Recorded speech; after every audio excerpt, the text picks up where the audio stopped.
Emне үчүн биз оппозициябыз? Садыр Жапаров менен Камчыбек Ташиевке биз оппозициядабыз. Биз аларга альтернативабыз. Биз алардан башкача ой жүгүртөбүз. Биз алардан башкача басабыз. Башка жол менен басабыз. Абсолютту биз кайнасак, каныбыз, идеологиябыз кошулбайт. Жеке мамилелерибиз бар, адам катары сыйлайбыз, бирок идеологиялык жактан кошулбайбыз. Кээ бир башка партиялар бар. Алар да өзүнүн оппозициябыз дейт. Бирок идеологиялык жактан бүгүнкү бийлик менен алар тектеш, тууган, ака-ука, тага-же. Анткени алар дагы элдик башкаруу, парламенттик башкаруу болсун дебейт. Алар да бийлик бир колго жиналсын, Бишкектен туруп казык какканда учу айылдан чыксын дегендер. Эгерде алардын бүгүнкү бийликке претензиясы болсо, бул идеологиялык план эмес. Биз идеологиялык жеке мамиледен эмес, идеологиялык жактан башкабыз. Мисалы, биздин коалиция эгемен деп аталат. Эгемен деген ээси мен дегенди түшүндүрөт экен. Ар бир адам өзүнө кожоюн болуш керек. Аялдар эркектерди кожоюн деп коюшат го? Үй бүлөдө жок. Ар бир адам. Эрезге жеткен балдарыбыз дагы өзүнүн тагдырына өзү кожоюн болуш керек. Өзүнүн сөзүнө өзү жооп бериш керек. Кылганын мойну менен тартыш керек. Көз каранды эместик, эркиндик деген жоопкерчилик менен кошо болот экен. Ошон үчүн биз суперкомпьютер болса дагы бир киши өлкөнү башкара албайт.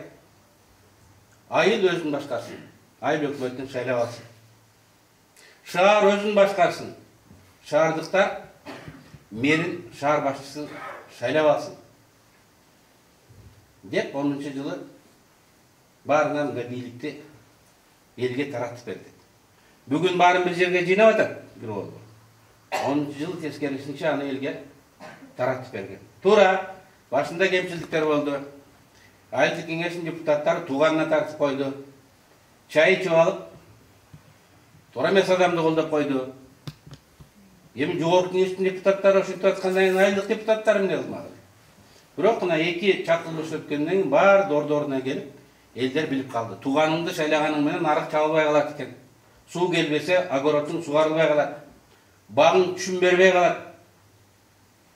Жайык маселеси адилеттүү чечилбесе, айылдаштар ошол жерде жаңжалдашып ит болуп, мал арам өлөт.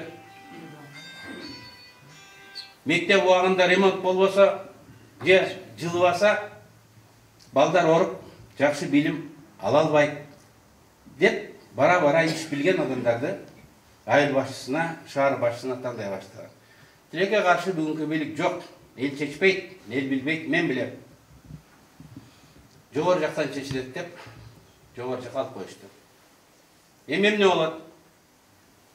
Эми айыл өкмөт болом дегендер жогору жактагылардын тууганын издейт. Бирөө классташы, бирөө курсташы, бирөө бажасы, бирөө балдызы аркылуу жол издейт. Бере турганын аларга берет, ала турганын алар алат, ошентип эл менен эсептешпеген менин кожоюнум, кожоюн деп санашат, эл эмес, кожоюнум жогору жакта деген адамдар пайда болот. Бийликтин табиаты, жергиликтүү бийликтин табиаты өзгөрөт. Бийликтин жүзү, табиаты деген болот. Ал элдик бийлик болуш керек. Эл эмне дейт экен деп элеңдеп туруш керек. Өзүм билем дебестен. Так ошондой эмне, бүгүнкүлөр керек болсо биз соцсетти, Facebook'ta өчүрүп коебуз. Карабайбыз, укпайбыз силерди деп. Ачык жарыялап отурат. Эл бийлиги деген бийлик элге отчет берип туруш керек. Жыл сайын. Эгер туура эмес болуп иштесе, ал жумуштан кеткендей болуш керек. Муну элдик көзөмөл деп коет. Элдик көзөмөл деп коет. Бийликтин табиаты жүзү элге бурулат. Бүгүнчү элди алдап конституцияда бардык бийликти бир адам берди, кем ошол жооп берет деди. Бирок конституцияда ал киши жооп бербейт деп турат. Жыл сайын эмес, 6 жылда эч кимге отчет бербейт. Эл өкүлдөрү баа бере албайт, сөгүш бере албайт, эскертүү бере албайт, жумуштан ала албайт. Эдил Байсалов айтты, мен талассам. Атып аласыңар деді. Башка жолуңар жок деді. 6 жылдан келип отчетун берет, угасыңар, жактырса шайлап бересиңер, жактырбасаңар кете берет. Мынайке бизге кандай системаны, кандай бийликти алып келип берип койду. Биз эми соттук өзүн-өзү башкаруу, жогорку окуу жайларында өзүлөрүн башкаруу деген тармактарга кирбейм. Баардык жер жыйналып, ушу бир колго жыйналып атат. Биз сиздер билесиңер, андай система Өзбекстанда бар, Тажикстанда бар, Түркменстанда бар, Казакстанда бар, бизде да болгон. 30 жылдын 28 жылында ошондой бийликте болгонбуз. Биздин каныбызга сиңип калган. Ага үйрөтүштүн кереги жок. Вот демократ болуп эл бийлигин түзүш үчүн биз үйрөнүшүбүз керек. Жаңы саясий маданиятты, жаңы саясатчыларды тарбиялашыбыз керек. Бул көп убакытты талап кылат. Айтматов айткан, адам болуш, чоң тамгадан башталган адам. Бул жакшы адам. Жакшы адам болуш үчүн күндө күрөшүш керек дейт. Күндө өзүң зордошуң керек дейт. Кой муну жасабай, мен мындай болушум керек дейт. Жаман болуш бир паста, ага аракеттин кереги жок дейт. Ошондо биз аракет кылып үйрөнүп келип аткан нерсенин баарын жоготуп 30 жыл мурункуга, мен тагыраак 98-жылга кайра бардык. Биз муну туура эмес деп эсептейбиз. Бийликтин жүзүн элге буруш керек, элдин көзөмөлүнө, элдин кызматына коюш керек деп эсептейбиз. Элдин көзөмөл деген бул эркин сөз укугу менен, информацияга болгон массалык маалымат каражаттарынын эркиндиги менен аныкталат. Эл эмне дейт экен деген күч, магический күч болуш керек да, эл. Азыр сөз эркиндиги боюнча биз артка кетебиз. Интернет эркиндиги боюнча биз артка кетип отурабыз. Биз Орто Азиянын алдында болчук да. Бизди картага боёгондо сары менен боелот белет, жашылдагы эркин өлкөлөр, сары жарым жартылай эркин өлкө деген Орто Азияда буягы Россиянын баарын кошкондо аралча болуп, сап-сары болуп Кыргызстан территориясы турат эле. Жарым жартылай эркин өлкө деп. Айланабыздын баары кып-кызыл боелот эле да. Бүгүн биз дагы ал статусубузду жоготуп атабыз. Интернет багытында дагы кысылып атат.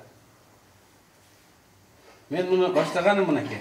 Али интернет каражатын пайдаланды. Интернеттен маалыматтарды иликтөөнүн жаңы методикасын дайындалды. Анан эң негизгиси элге иликтөөсүн жеткире алды. Мурунку КТРсиз жетпейт эле, башка жетпейт. Азыр ар бир кемпир чал үйдө отуруп алып эле телефондон көрүп коет экен. Бишкектегилерден мурун билип отурат. Мынайке элдик көзөмөл жасалган иштерине бийлик мажбур жасаганга. Анткени эл көрүп билип турса, бийлик дагы өзгөртөт экен. Ошондуктан биз сөз эркиндигин, интернет эркиндигин басынтып чектеген болбойт. Андай элдин эркин бийликтегилер укпай калат. Алар өзүм билем деп, эсип кетет деп. Ушул системага биз каршы болуп отурабыз.